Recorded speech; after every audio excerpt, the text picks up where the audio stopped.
Good afternoon, gentlemen. Yeah, good afternoon, sir. Afternoon. How are you today? Oh, very well. Fine, thank you. I will say much about Adekunle.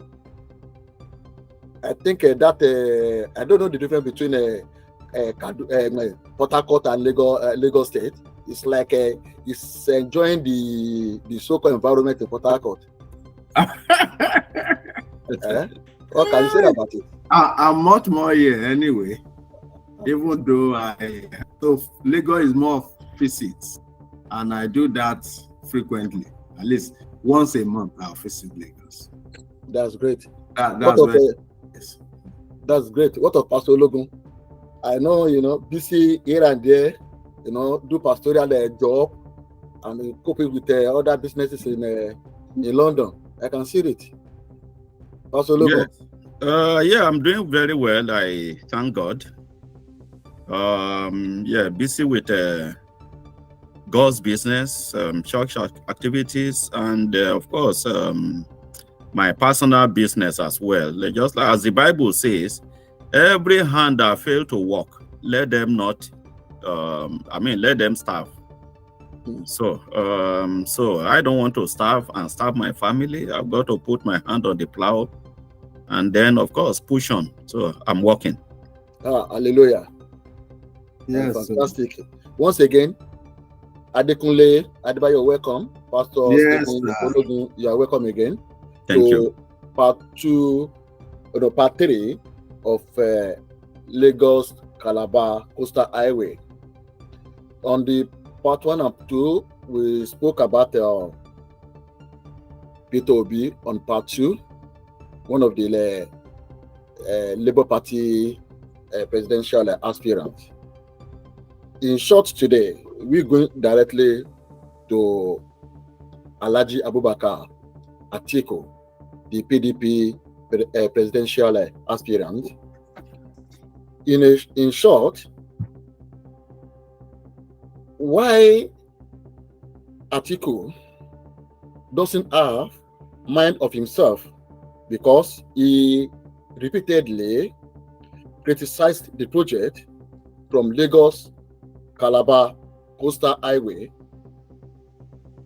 through his media advisor, Paul Ibe. Adekunle. Yes, sir. Thank you. And good morning all. Yes.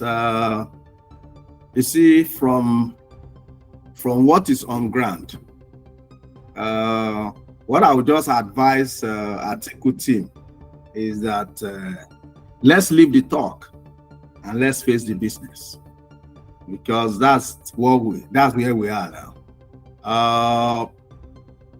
It's true that ever since our new president entered office, it has been one conjunction or the other from the Atiku camp. This I see as distractions, but taking it far too, from what you just said, most of the times he talks through his reps or his spokesperson, whether on the party platform or personal assistant or senior whatever. Sometimes you don't see him. You have also seen him too, having a conference himself, maybe gathering people, try to make one or two statements, opinion. When I look at it, it's still part of the politicking of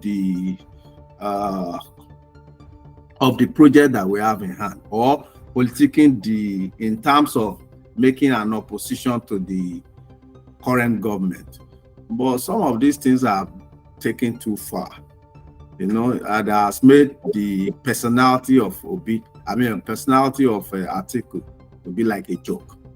I think he's an elder statesman. He's been a former vice president of this country, and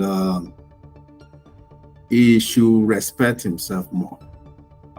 Some of these things are getting like, whether it's personal, because especially when we are talking of his first involvement about the fact that because they did not see competitive bidding.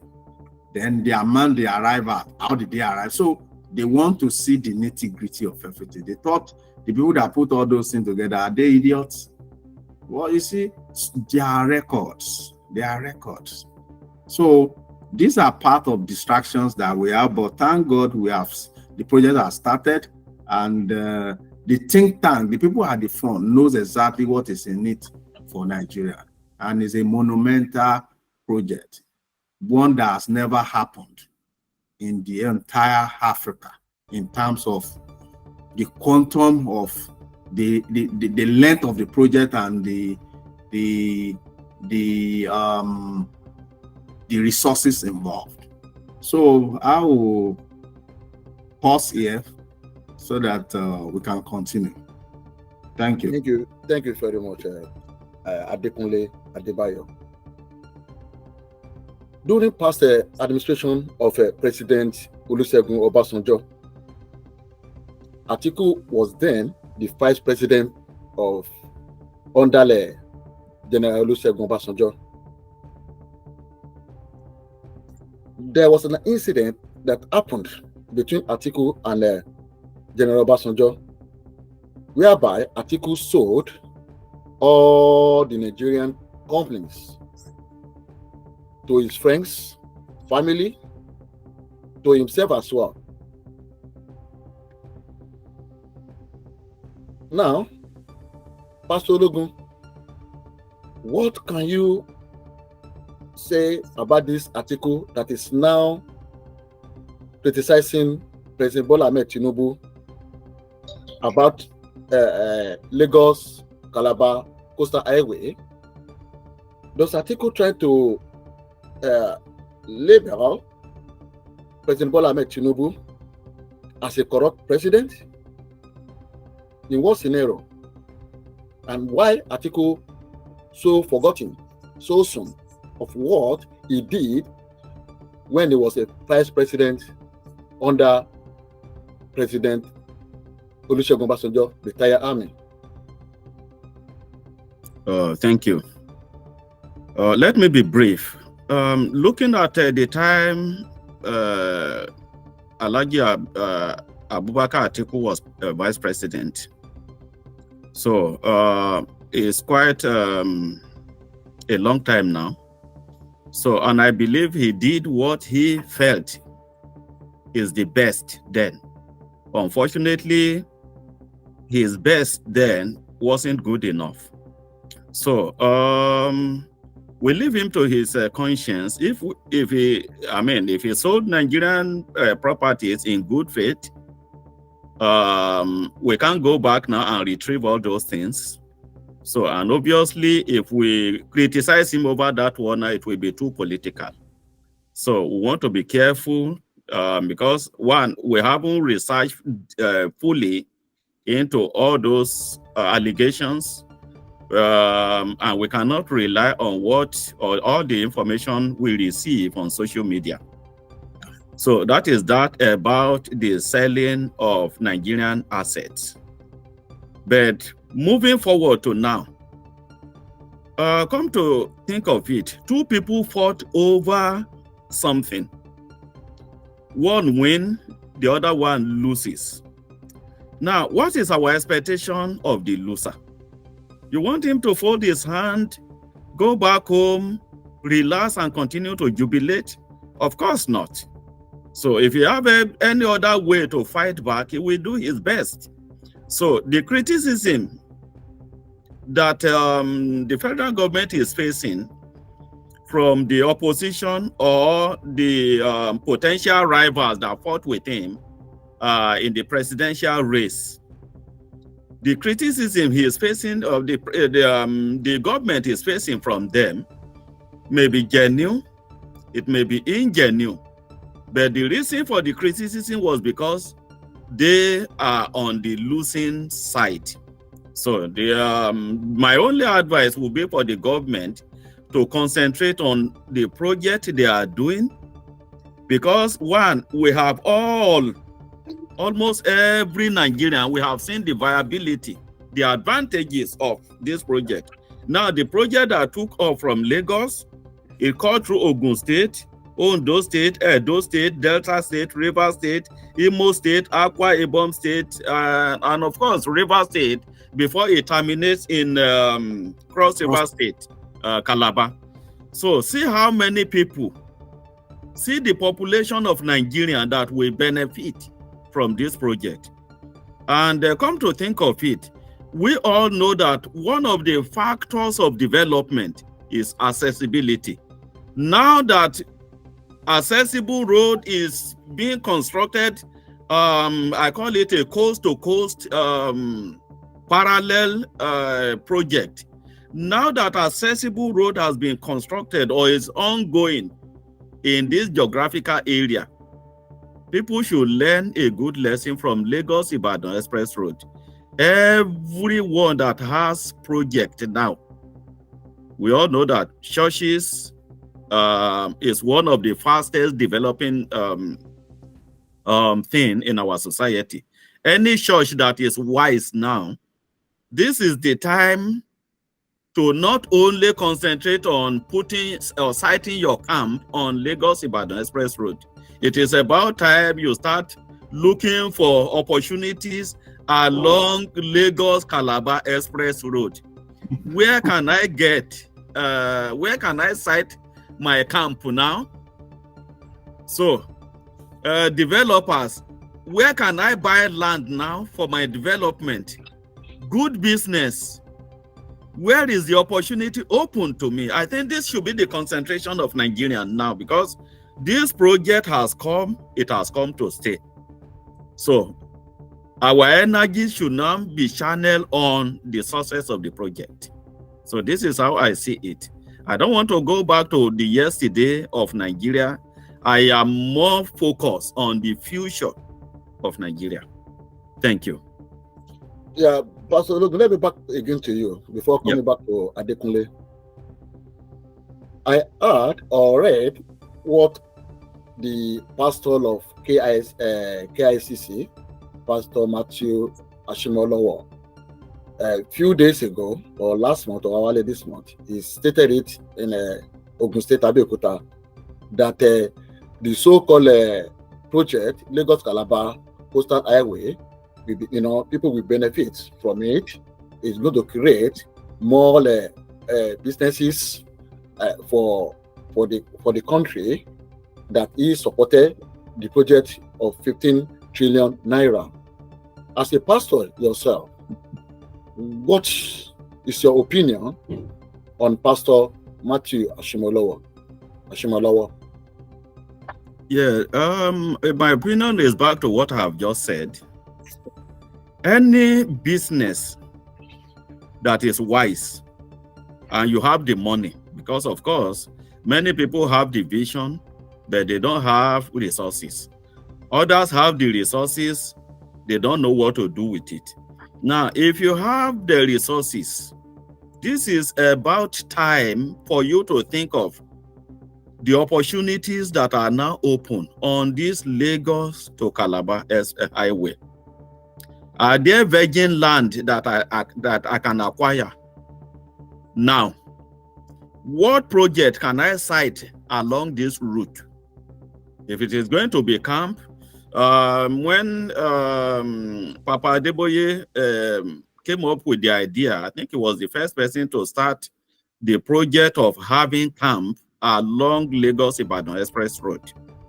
So the success of it attracted many other churches into doing the same project.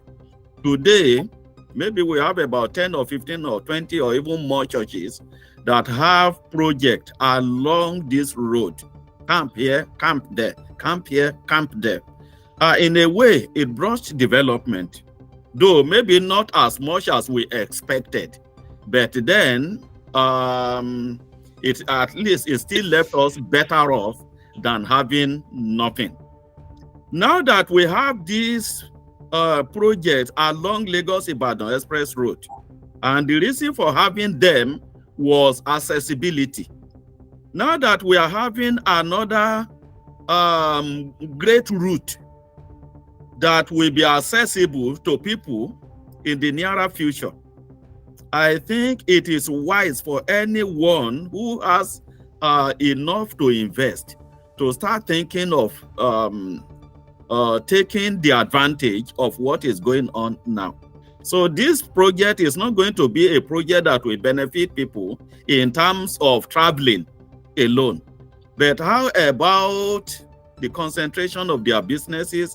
How about estate development? And if the government should finish this project today, in a space of less than 10 years, the entire route will be greatly populated with people, because then the concentration of building in Lagos alone, people will now begin to think of moving a bit up north because of accessibility. So Thank you. what he has said is something very, very reasonable. Thank you, Pastor Ologun. As our case study still remain on Lagos-Calabar Coastal Highway, few days ago, Senator Ben Murray Bruce also supported the federal government on this Lagos-Calabar Coastal Highway. As a businessman, we all knew Ben Bruce, a politician and a business magoon. He also put his opinion that the road will create business communications, business connections within Lagos to Calabar side, within Lagos to other parts of the country or to the other part of the state. He also welcomed the project. At the same time, Chief Adesumbo Onitere, a socio-political activist, also lauded the awarded contract of Lagos-Calabar Coastal Highway. Also, he supported the government with his full backing that this will generate more revenues, not to the Lagos state alone, across all the states passing through within Nigeria, that everybody will benefit from it. And I see around that some good Nigerians that are really sensible, business people, that they were not really selfish. They were not talking about political interest or giving their back in supporting the president, the federal government on this Lagos-Calabar Expressway. Adekunle, what can you contribute to this gentlemen, Senator Ben Bruce and Chief Adesumbo Onitere? Yeah, thank you very much. Is to toe the line they have told, because they have been reasonable and sensible. Very eminent personalities across the region, especially the Niger Delta, have also supported, and they have spoken loud and clear about the massive opportunity that the Lagos-Calabar coastal road is going to bring in terms of development to us in Nigeria. Is like we have said before, is an unprecedented developmental project that is going to catapult us into greatness. And when you look at the current President Bola Ahmed Tinubu,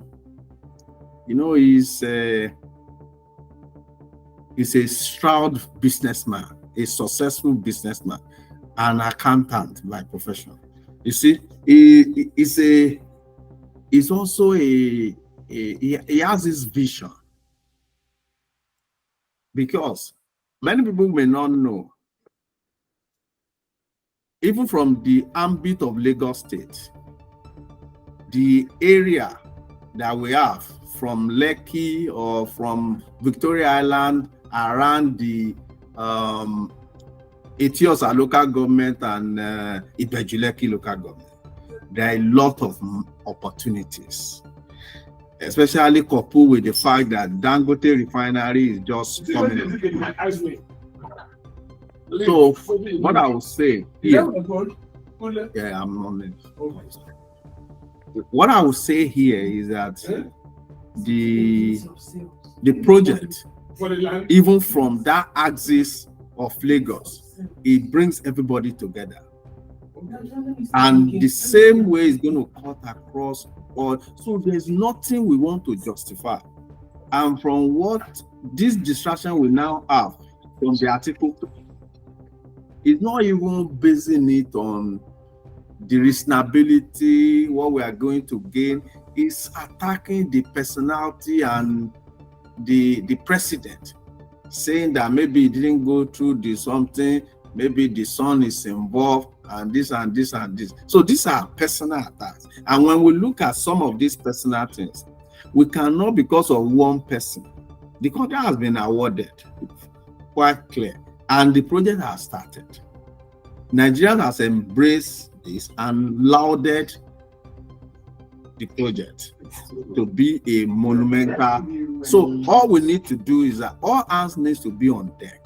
If anybody is not happy about how it was awarded, they can go to law court and challenge the way. So they could also seek to get more minutes. The people that put this thing together are not idiots. Look, all those things flying around, that high-tech engineering company that is handling the construction is it belongs to this friend of the president. It's not what we want in Nigeria, really, because the end justifies the means. So what we're looking for is that we have a leader that sees the end from the start. This thing, whether we like it or not, is for the it's for the upcoming generation. It's not for our generation. It's going to be there for a while, and is something that everybody in this country is staying glued to see how it happens. And from even the strategy, you will applaud the president about the strategy, because they want to do it in phases. And I can tell you from day one, they are very serious about the timeline they want to deliver, and at the same time, they need to get money to probably fast track the remaining of the project, because it's in phases now. So I will pause here, and I think we can continue. Thank you, Adekunle. One more question. Did the contract against procurement regulations? Yes or no?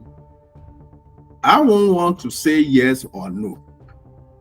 You understand? Based on the information we have and what I feel. But naturally, part of procurement has to do with competency, experience, and things like that. In terms of, so is the person that the thing was awarded to has the competence? Has he been on ground? What has he done before and things like that? So all those who merit what definitely the assessors put in mind or put on the table before it was awarded to the people that they awarded to. So, and all this can also, if anybody wants to know better or wants to criticize or want to dig in more, then let them go specific to those areas and leave the project. Let the work be, as the work has started, let the business go on, and let's leave the talk. Thank you very much, Adekunle. Thank you. Back to Pastor Logan in 1 minute. On the issue of Nigerian assets Atiku sold, Obasanjo was not happy with it.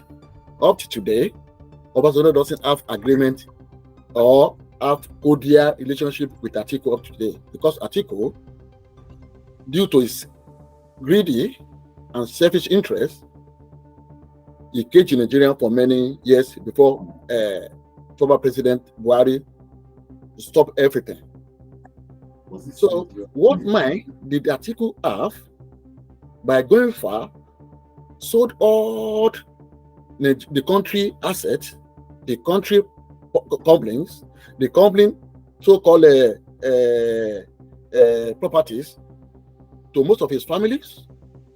You know, by the way, if you look at back today, most of those companies, they were not existing today again. They've gone, including the one Dangote bought. If you go to Nigerian Textile Mill today, I don't think that is working again. If you go to Osogbo Sironi today, Osogbo Sironi has been packed up since how many years? Go to the southeast, those properties or Nigerian assets Atiku sold, none of them were working today. So, because you may mention that maybe it's right to sell all the assets, do you think Atiku is still on the right track? Just 1 minute. Well, when it comes to issues like this, I'm very, very careful because we are addressing the members of the public, we are addressing the whole world. Now, you can say something and someone may pick your voice and misunderstand it. Of course, it could generate what you don't even like at the end of the day. Now, what I mean by Atiku's issue is this. The time he was in government is long gone. What he did then, he possibly believed he is doing the best for the country. Unfortunately, all those things turn out to be bad or not to be good enough. Now, we can't go back to that period. We are moving forward. So if he has done something wrong, there are people that are in position to call him to order. So if they fail in calling him to order, if they fail in chastising him, then of course they themselves are not in any way better than him, because you have the power and you ignore the things that you are supposed to do. You that ignore what you are supposed to do, and the person who did the wrong thing, I believe both of you fall into the same category. So it will be too late now to be crying foul over his wrongdoings. Thank you. But let us concentrate on the right doing of the present government. Thank you very much, Pastor Ologun. Adekunle, Go on.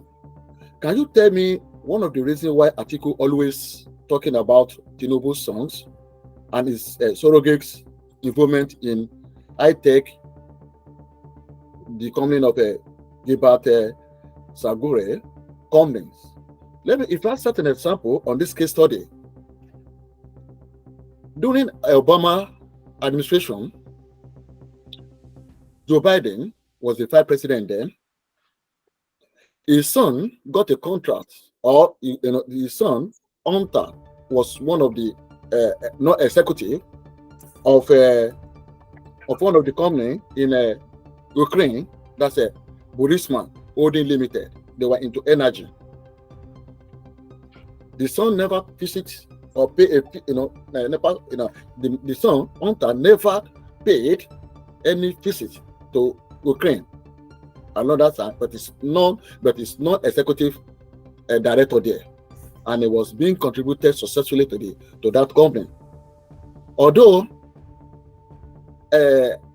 during the former president of America, that's Donald Trump, he raised up the issue as political man ought against Joe Biden, because Joe Biden wanted to contest for the post of president. Then he raised the issue, but a later day, his accusations was unsupported.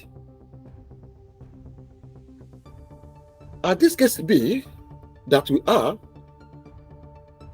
former Vice President's son being non-executive in oil company, or one of the big energy company in Ukraine.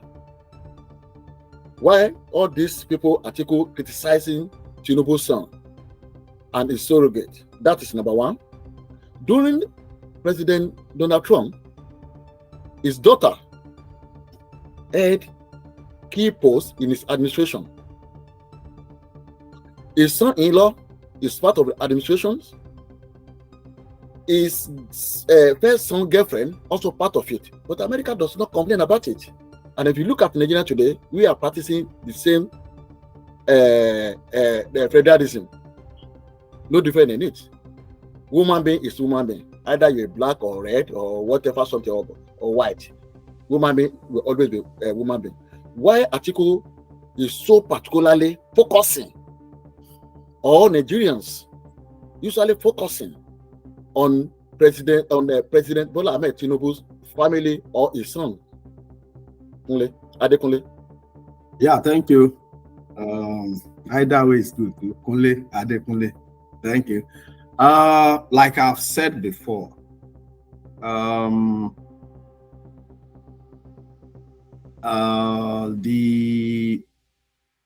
former vice president in the name of Atiku Abubakar, Alhaji Atiku Abubakar, is I would say is taking us for granted as a people, because Nigerians are seeing a project that could lead us into many things in terms of development, and there's no amount of distraction that could put us not to believe that the project is going to be successful. Our prayer is that they will get it, they will be able to execute it to the letter as being proffered. Okay, having said that, it's quite a bit childish, and that's what I was saying.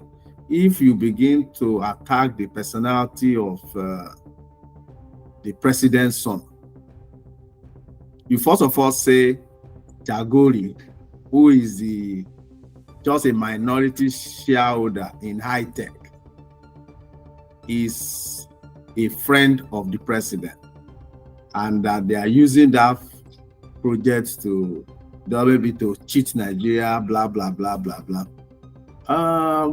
Then where would the money be?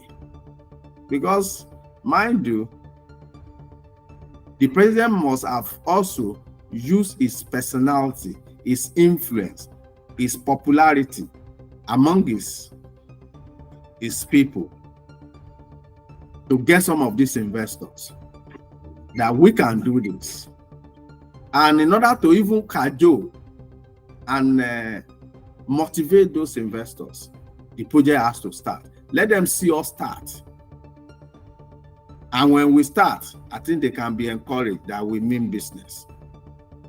So all those things that the president has probably decided to do, they are like you are trying to cultivate the habit of, say, he who sow is the one that is going to reap. Show seriousness, show something first. This thing is going to be private and public partnership. And in order to entice investors into this, forget about who is doing the construction. It's about the fact that high tech is one of the best to do this job on ground in terms of what they have done in the past. So it's rather playing to the gallery by attacking the personality or the son of the president, who probably has been sitting on a board that does not even have any link to high tech, but because Chagori was part of the board where the boy is, the boy has been part of the CDK group, which is a floor tiles manufacturing company. You understand? In which the majority shareholder there is even our retired General T.Y. Danjuma. Yeah. So Chagori is also there as a minority shareholder. So they are not the majority. So he's just giving different or false narratives to us, because the CDK where the boy is a director does not have any link with high tech. So I don't see the connection. Thank you very much. Thank you very much. Thank you very much. Now, before we go, our last question, I'll throw it to you, Adekunle. Can you base the contract on conflict of interest? There's no conflict of interest in this case. Thank you. Conflict of interest. Okay. Please. Pastor Logan, before we go, can you base that contract on conflict of interest? Okay, let me speak in tongue now. My people will say, Ìpẹ́ta ń pé Johnson kú. Tá a bá ṣe bẹ́ẹ̀ péjọ wo aláìsàn, ó ṣeé ṣe kó yè. The energy we invest in burying the dead, if we invest the same energy in looking after the sick, there is possibility he may not die quick. So, people will always criticize. That is part and parcel of democracy. I will always emphasize on it. Igbekike, oníṣẹ́ ìbákà. One of the reasons why the Western world is fighting to bring democracy to us is not because they believe that democracy is the best system of government. It is because democracy gives room for freedom of speech. And freedom of speech is part of what people that are criticizing, it is part of what they are exercising. And part of what we are doing here today is exercising our freedom of speech. Now, people that have ears, let them hear, let them listen. Because even in listening, they will pick one or two things that is bothering the people. So they will only learn about helping the people by listening to them. So, is there any conflict of interest? I don't think so, because of course, how many people bid for the contract before it was awarded? So obviously, if you bid for this contract and you lose, then you don't have the right to criticize the contract, because the reason why you are shouting is because it didn't fall into your hand. So if you don't bid for it at all, and the reason why you don't bid for the contract is because you feel that the project should not have even taken place, then that's a different thing entirely. But as for conflict of interest, who is going to, where will it be coming from? That's my take. Thank you very much, Pastor Stephen Ologun, and the accountant Adekunle Adebayo. Before we go, I will use 1 minute to really once again appreciate our senator as well, Senator David Umahi, for his excellent job that he's doing, within Nigeria. Since he came to power, he has been a brilliant man. A man with what? Efficiency. A man that with full of energy. A man that try to make Nigeria great. A man with honor and dignity. The man is trying. Once again, I thank him for his effort. I thank him for his wonderful work. He's doing a fantastic job. Senator David Umahi, keep it up. You are so blessed, and may God be with you for the wonderful job that is doing to Nigeria. I will also seize this opportunity to appreciate the federal government of Nigeria, not only President Bola Ahmed Tinubu, without his subordinate, without his ministers and so-called people that's around him, he won't know anything. Once again, I appreciate every one of you. We thank you. So continue doing a wonderful job. Nigeria need you. We all belong to Nigeria. Thank you, ladies. Thank you, gentlemen. God bless you. Thank you. Talk in another day. Adekunle, thank you. Enjoy your day in Port Harcourt. Yeah, enjoy your day in London. Thank you very much. Thank you. Yeah. Thank you. You too. Bye.